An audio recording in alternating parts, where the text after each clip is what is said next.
സ്കൂളിൽ, കോളേജിൽ, പിന്നെ അത് കണക്ക് തന്നെ അത് കഴിഞ്ഞിട്ട് ഈ ഒരു മേഖലയിൽ എത്തുമ്പോഴാണെങ്കിലും കളർ ഡിസ്ക്രിമിനേഷനും കുറേ കാര്യങ്ങളും ഒക്കെ ഉണ്ടായി, ഇൻസെക്യൂരിറ്റീസ് ഉണ്ടായി. ഇപ്പോൾ ഈ ഒരു മൊമെൻറ്റിൽ ഈ ഒരു ടൈറ്റിൽ വിൻ ചെയ്ത് ഒരു വിന്നറായി നിൽക്കുന്ന സമയത്ത് ഈ പറഞ്ഞവരോട് എന്താ പറയാനുള്ളത്? അത് പറഞ്ഞാൽ കുറേ പേർക്ക് ഇപ്പോഴും അക്സെപ്റ്റ് ചെയ്യാൻ പറ്റിയിട്ടില്ല. കാരണം ഞാനിപ്പോൾ എന്താ പറയുക, ഇത്രയും വന്നു കഴിഞ്ഞിട്ട് നമ്മളിപ്പോൾ പ്രതീക്ഷിക്കണം നമ്മുടെ ഫ്രണ്ട്സിൻ്റെ അടുത്തുനിന്ന് കൺഗ്രാജുലേഷൻ അല്ലെങ്കിൽ ന്യൂസ് അറിയുമ്പോൾ. അപ്പോൾ അങ്ങനെ നോക്കുമ്പോൾ എനിക്കൊരു വിരലെണ്ണാവുന്നവർ മാത്രമേ എനിക്കൊരു കൺഗ്രാറ്റ്സ് പോലും പറഞ്ഞിട്ടുള്ളൂ. എൻ്റെ ഒപ്പം പഠിച്ചവരാണെങ്കിലും ഇപ്പോഴും എന്തുണ്ട് വിശേഷം അല്ലെങ്കിൽ എന്തായി പ്രൊജക്ട്സ് എന്താണ് അങ്ങനെയൊക്കെ ചോദിക്കുന്നത്. പക്ഷെ ഇപ്പോഴും ആൾക്കാർക്ക് എന്തോ അക്സെപ്റ്റ് ചെയ്യാൻ ബുദ്ധിമുട്ട്. അതെന്താന്നുള്ളത് എനിക്ക് അറിയാം. വേറൊന്നും കണ്ടില്ല, jealous. They are jealous. Definitely they are jealous. അത് കാരണം അവരിങ്ങനെ കളിയാക്കിയിട്ടുണ്ടായിരിക്കുമല്ലോ. കൂടുതലും പേരെടുത്ത് വിളിക്കുക എന്തായിരിക്കും ഗായത്രീനെ കൂടുതൽ? ഞാൻ പറഞ്ഞ പല്ല് പൊങ്ങിയിട്ടുണ്ടായിരുന്നു, ആ ഒരു എന്താ അങ്ങനെ വിളിക്കുമായിരുന്നു. എങ്ങനെ? എനിക്ക് ഓർമ്മയില്ല. അപ്പൊ പിന്നെ കമ്പിയിട്ട സമയത്ത് നമ്മളിങ്ങനെ നടക്കുമ്പോഴത്തേന് കമ്പിപ്പല്ലിയോ അങ്ങനെ എന്തൊക്കെ വിളിക്കും. ശരി. കളറിനെ കുറിച്ചിട്ട് അങ്ങനെ എന്തെങ്കിലും പറയായിരുന്നു? എന്തുകൊണ്ടാണ് ചോദിക്കുന്നത് വെച്ചാൽ അത് കഴിഞ്ഞിട്ട് എനിക്ക് പറയണം. എനിക്കിപ്പോൾ തമിഴില് പണ്ടിറങ്ങിയ ഒരു പടത്തിലൊരു പുള്ളിക്കാരുണ്ട്, പല്ലൊക്കെ പൊങ്ങി സ്പെറ്റ്സ് ഒക്കെ വെച്ചിട്ട് ഒരു പുള്ളിക്കാരി ഉണ്ടായിരുന്നു. എനിക്ക് പടം ഓർമ്മയില്ല.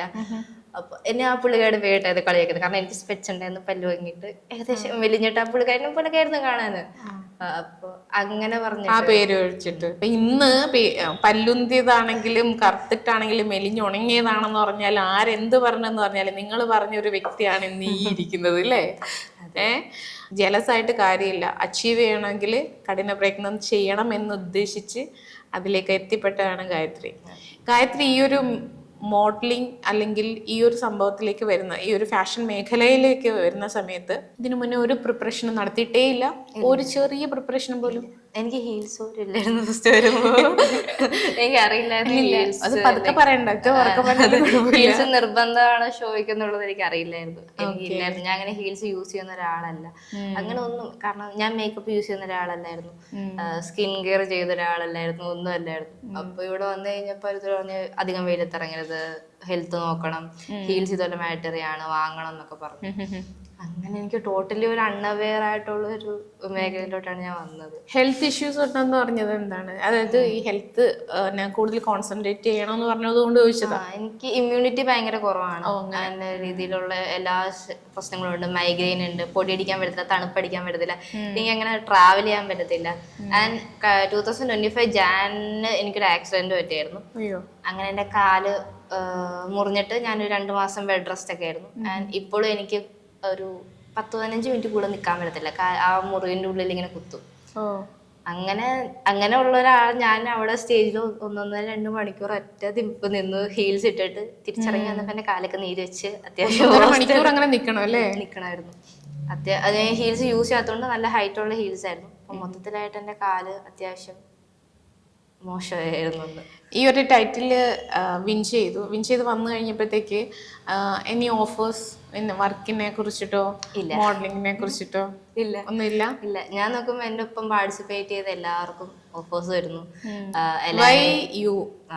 അതെനിക്ക് ഭയങ്കര വലിയ ക്വസ്റ്റ്യൻ ആയിരുന്നു. അത് കഴിഞ്ഞ് ഞാൻ 2-3 മാസത്തോളം ഞാൻ പിന്നെയും ഇനിയും പോകണ്ടെന്ന് വരെ ഞാൻ വിചാരിച്ചു പോയി. കാരണം എല്ലാരും ഇതുപോലെ ഒന്ന് പറയും കളറിന്റെ കാര്യമില്ല, ഇപ്പൊ നിനക്ക് മനസ്സിലായില്ല, കഴിവിലാണ് കാര്യം നോക്കുമ്പോൾ ഭയങ്കര അപ്രിസിയേഷൻ ഒക്കെ ആയിരുന്നു.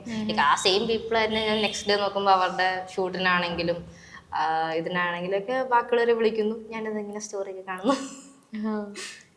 അതായത് പറയാൻ എളുപ്പമാണ് എല്ലാവർക്കും, പ്രവർത്തിക്കാനായിട്ട് പാടാണ്.